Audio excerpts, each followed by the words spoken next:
The AI revolution is still just getting started and could have years of growth ahead, but is today's market froth unstoppable momentum or an early speculative bubble, as unprofitable tech surges and silent beta breakdowns spark unspoken alarms? And then there's that quote that we hear all the time, bull markets don't die of old age, right? Just because it's been a long time doesn't mean it has to be over. So what do I see? I see a market that has continued to be excited about this AI.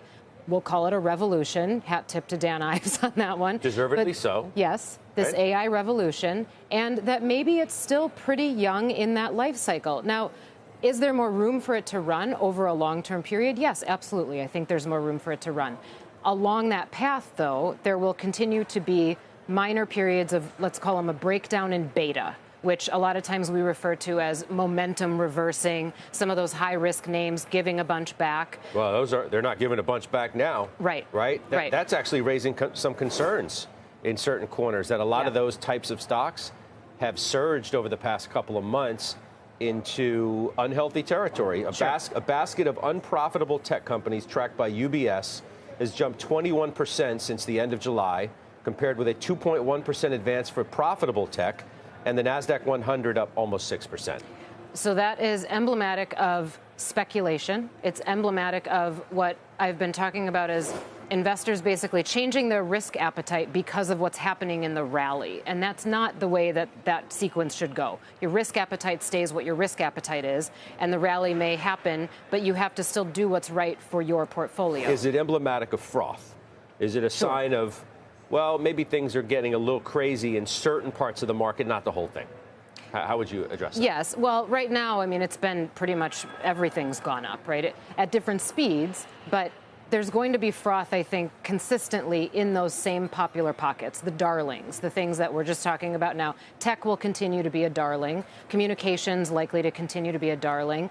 Even some of the consumer discretionary stocks continue to be darlings.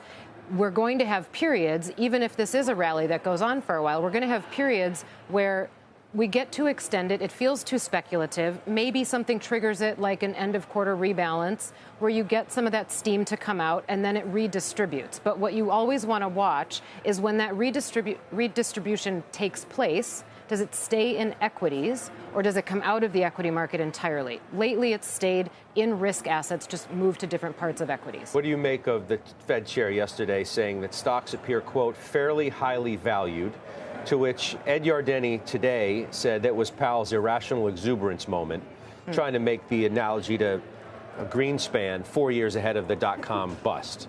Does this ring at all similar to those moments? Not the end, but the run-up? Absolutely.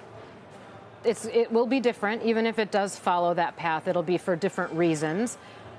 If you look into 2026, the bull case here is, yes, stocks are fairly richly valued, but the multiple that we're looking at is what we're talking about. We're in the 95th percentile of valuations for the S&P.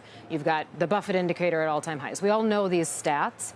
If the earnings number rises, which earnings have been good. Right. If they stay good and growth in earnings is stronger than growth in price, then the multiple actually doesn't get that much higher. Because you're not getting everything from multiple expansion. Exactly. You're getting it from earnings growth. Exactly. And frankly, we don't want it all from multiple expansion. That's where a lot of it has come from. And when you have those little beta breakdowns, that's what goes first. Hang on just